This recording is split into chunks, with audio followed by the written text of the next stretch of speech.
Well, good afternoon. This is an important day for Y-12, for the Department of Energy, the NNSA, and indeed the nation.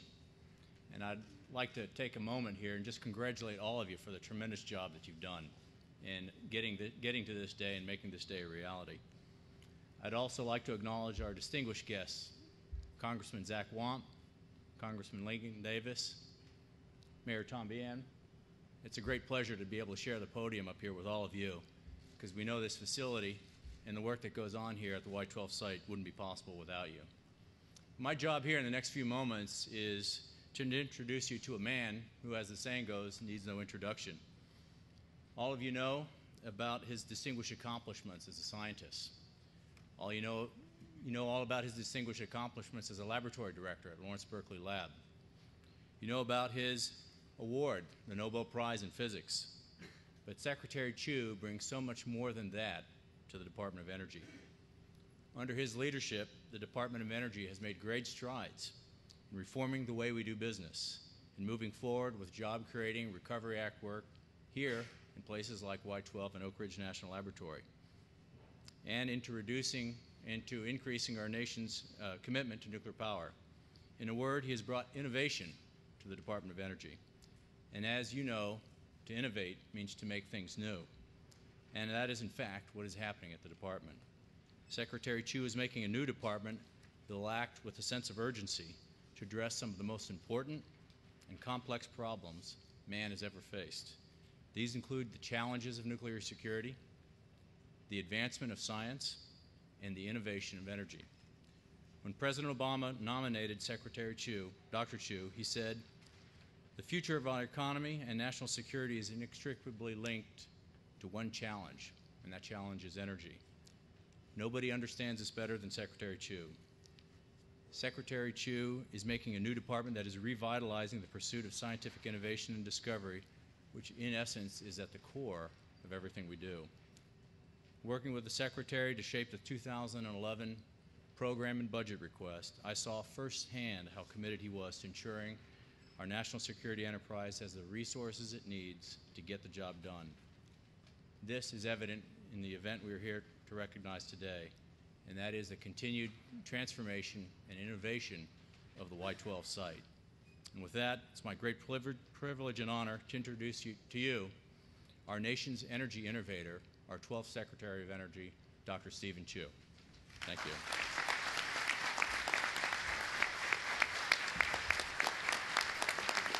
Thank you. Thank you. Oh, okay. Thank you. Thank you all. I want to thank you all for having a chance to be here with you today, and I want to especially thank our Administrator, Tom D'Agostino.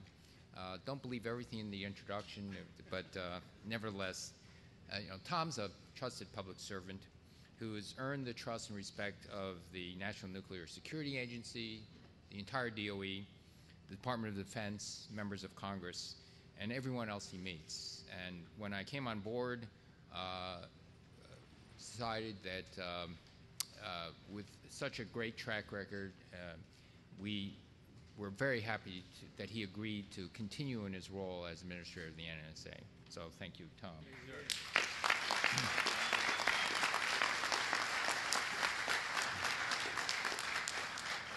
I also want to thank Ted Sherry and Dale Collinghorst for their leadership here at Y-12, and thank members of Congress with us, Congressman Lincoln Davis and Zach Wamp, for their support of Y-12, and it's clear without their support this would not have happened.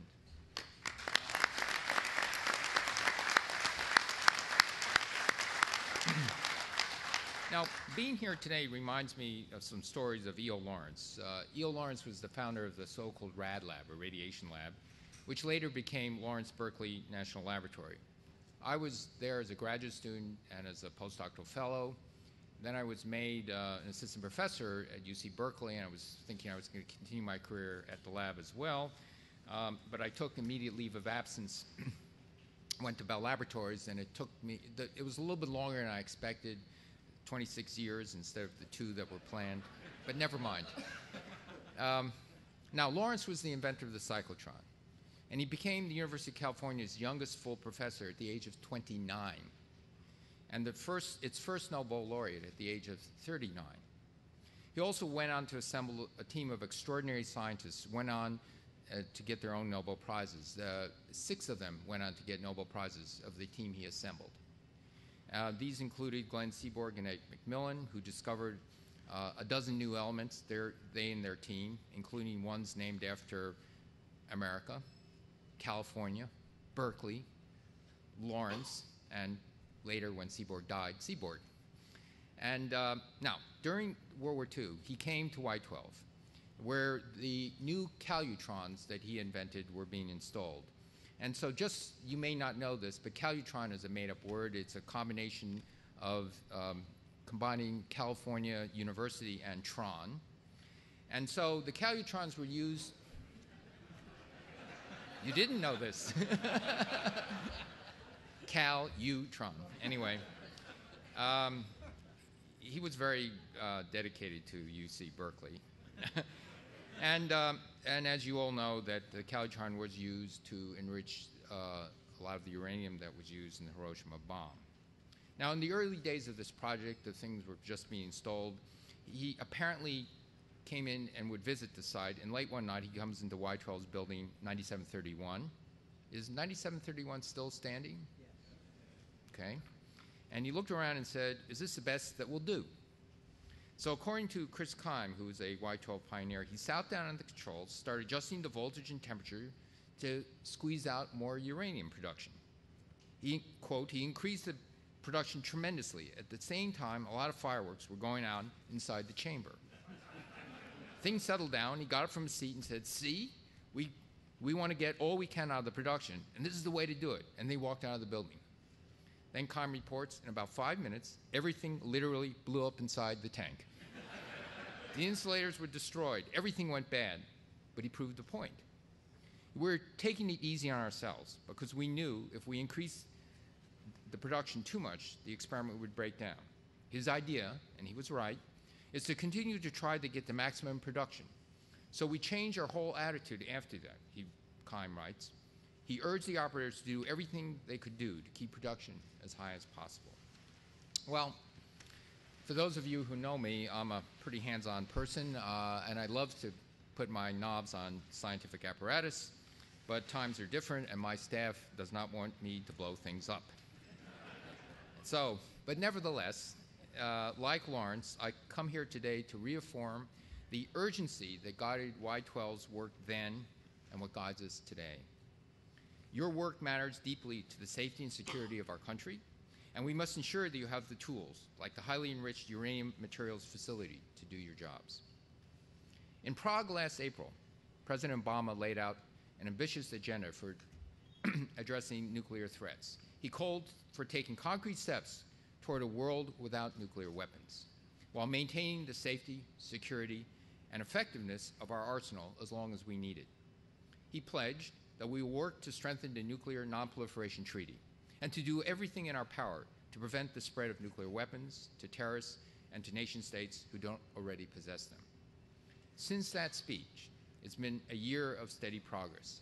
In September, the President chaired a meeting at the UN Security Council that unanimously adopted key elements of the President's vision. We're now negotiating a new strategic arms reduction treaty with Russia. We're completing a government-wide nuclear posture review. We're pursuing the Senate ratification of the Comprehensive Nuclear Test Ban Treaty. In February, President Obama released his budget.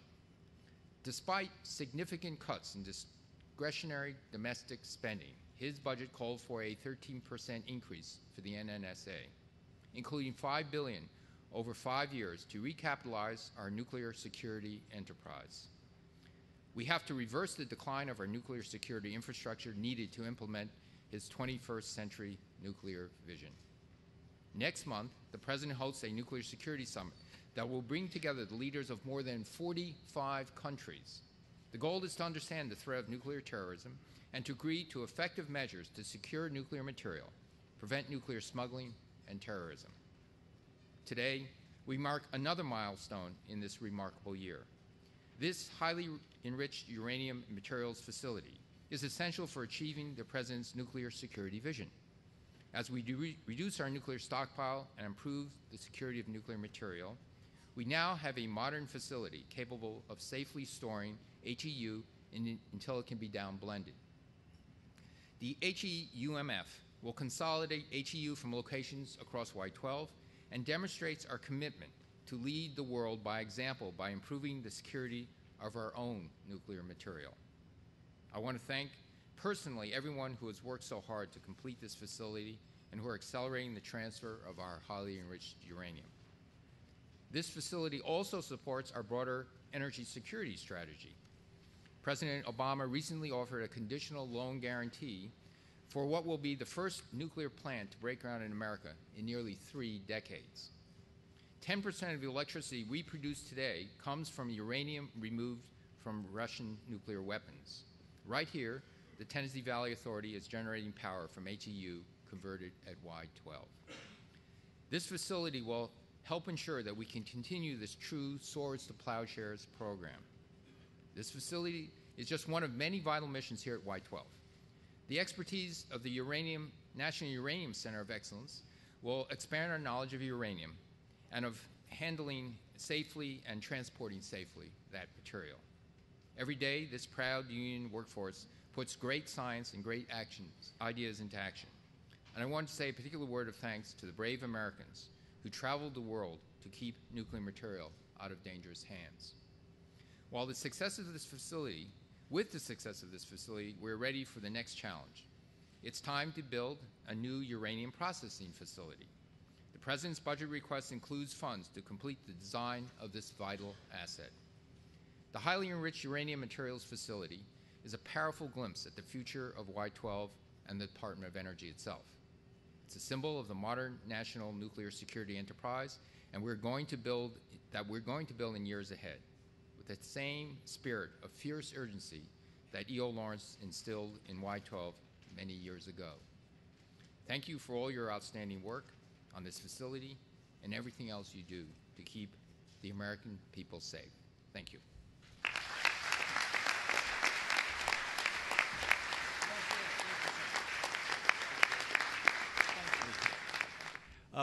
A number of years ago, when I first started as deputy administrator, I took some time to talk to the customers that I work with in Washington.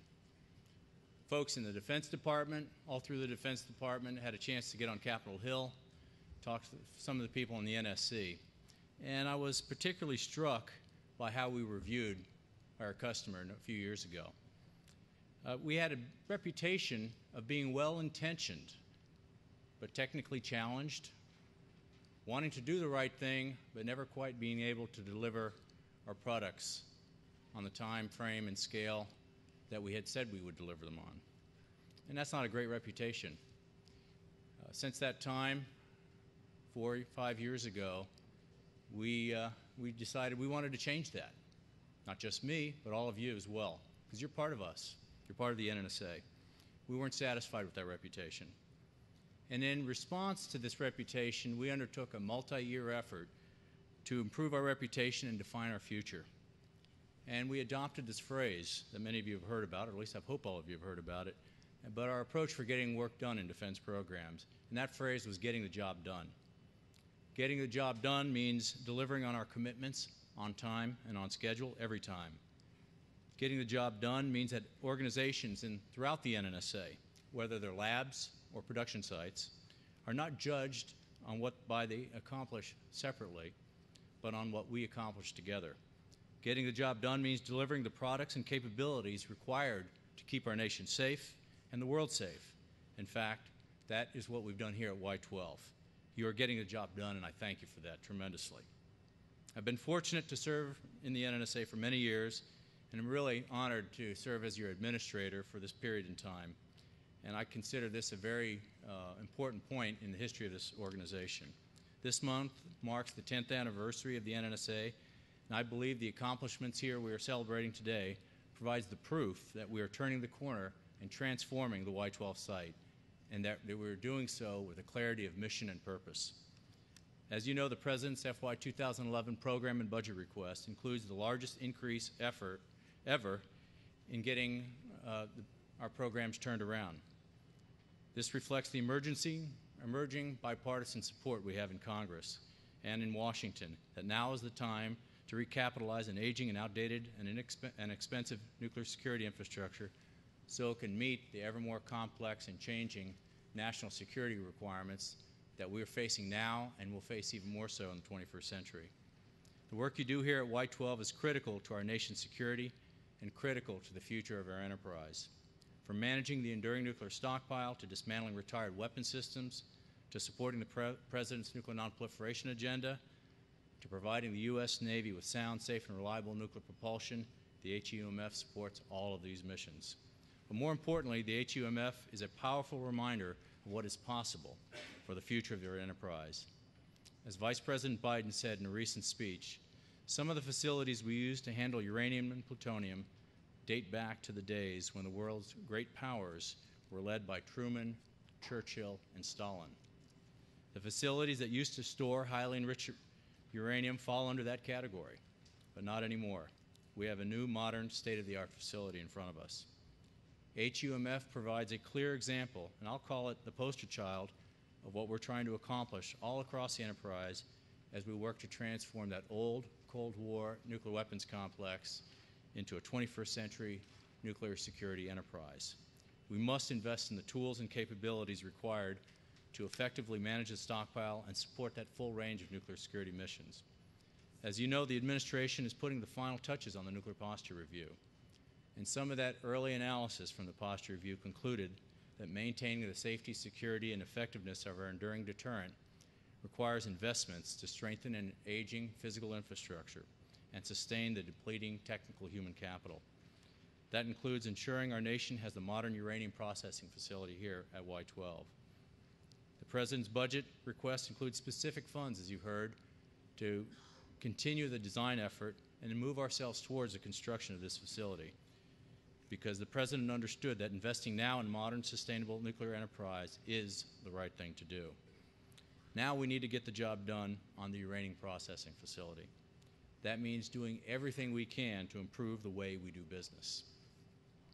During this month's budget hearings, I was repeatedly asked if our ability to manage complex construction projects like the UPF, it's a fair question.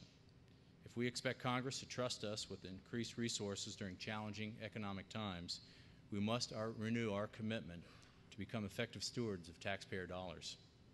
We take this responsibility very seriously. That is why, under the Secretary's leadership, we have undertaken a series of management reforms that will change the way we do business in the NNSA and in the Department, in fact, across our whole enterprise. For example, at NNSA, we started a process known as the Zero-Based Security Review that has helped drive down our security costs while sustaining the core physical security infrastructure that we need to maintain our mission.